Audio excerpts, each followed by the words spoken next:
In this video, we will analyze how the Ukrainians are pushing Russian infiltrators out of Kharkiv. Here, Ukrainian forces are systematically clearing Russia's border infiltrations in Kharkiv region, eliminating one assault group after another before they can establish meaningful footholds. Despite both armies suffering from manpower shortages, there are two approaches to the fighting on the international border show how drastic the difference is. Russia's objective is to create so-called buffer zones along the border, pushing Ukrainian forces further away, stretching Ukrainian reserves, and bringing more Ukrainian territory within artillery range. Instead of launching major offensives, for which the Russians lack troops and equipment, Russian forces probe weak sections with groups often numbering just 2 to 5 soldiers. They move through forests, lightly defended roads, and villages, sometimes even wearing civilian clothing, hoping to establish positions that can later receive reinforcements. This Russian tactic exploits an unavoidable problem, as Ukraine cannot physically defend every meter of its enormous northern border during wartime. Placing infantry along every forest, field, and crossing would consume huge numbers of soldiers that are needed elsewhere on the front. Russia therefore searches for gaps for infiltrators to move quickly, as a tiny penetration can theoretically force Ukraine to react and divert even more reserves from other hot areas on the front line. However, Russia suffers from the same resource shortage it is trying to exploit. Moscow lacks enough available manpower, armor, engineering equipment, and logistics to launch a high-intensity offensive across the Kharkiv border. Its small groups may enter territory, but they struggle to hold it because once detected, they have little firepower and no reinforcements. The Russian command is essentially hoping that Ukrainian forces will react slowly, but increasingly their hopes are fruitless. The two sides have therefore approached their manpower limitations differently.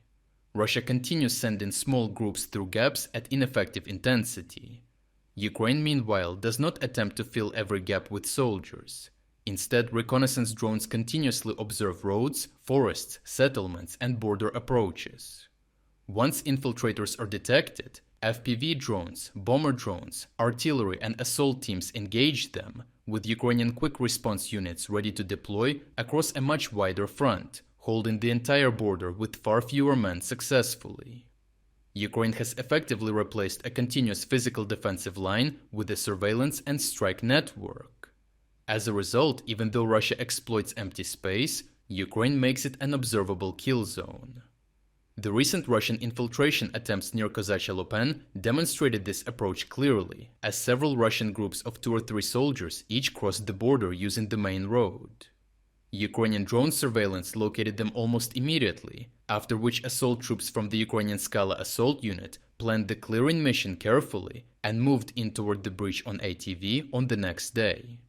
Artillery first struck Russian hideouts before Ukrainian operators advanced on foot, clearing the survivors and pushing them directly back toward the border. Ukrainian reinforcements then secured the area, while octocopters and FPV drones subsequently attacked the Russian forces, supporting the infiltration from inside Russia, destroying personnel, movement roads, rear positions, and an armored vehicle. The same pattern unfolded around to the east, near the settlements of Odradne and Milove, where Russian forces infiltrated along 3 vectors, attempting to establish positions and dig into the forests surrounding the settlements that could provide cover. They were spotted almost immediately, after which Ukrainian drones dropped grenades onto their positions, FPV drones attacked troops attempting to change positions, and Ukrainian assault teams advanced on foot to clear the fortified positions, tree lines, and strong points. One video shows Ukrainian soldiers pouring a flammable substance into a trench, setting the enemy on fire to flush them out of their hideout. Ukrainian units recaptured Odradne and nearby territory, with Russian forces reportedly losing 56 soldiers without achieving anything. At nearby Chukhunivka, 3 Russians attempted something even more symbolic by entering the settlement simply to film themselves waving a flag as proof of Russian control. It lasted only minutes, as Ukrainian forces captured them shortly afterward and published footage of their interrogation. Remarkably, Russian troops had attempted similar operations against these settlements 2 months earlier and were immediately caught then as well, but their command refuses to learn. Overall, Russia continues sacrificing tiny infiltration groups, Despite knowing it is highly unlikely they will even achieve establishing a foothold, let alone a breakthrough. Their goal is simply to distract Ukrainian forces, but losses of up to 300 soldiers per square kilometer demonstrate that no one can sneak through anymore.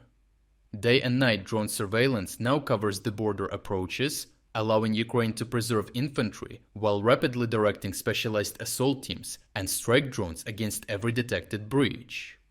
With the Russian command unwilling to adapt, it will keep searching for empty gaps, only to discover that Ukraine is watching them all. To watch uncensored combat footage that we used in this report, check out our interactive news map. Here we are unrestricted by the YouTube policies and can finally show you the full, uncut version of what really happened. But what is even more important, this map will give you access to all our analysis of significant events that go far beyond of what we can include in our short daily videos. Finally, we are officially releasing the second generation of our interactive map. What you are seeing on your screen right now is a significantly enhanced and far more powerful version of the map that has even more advanced features and news analytics tools. To celebrate the launch of the new map, we are also launching a 50% sale on all subscription plans. Starting from just $4.99, you will not only gain premium access to the map, but you will also unlock all our exclusive strategic updates, frontline overviews, and strategic geopolitics videos. So check out the link in the description to become an exclusive member of our community. I truly appreciate everyone who stepped up to join us. Your support means the world to us.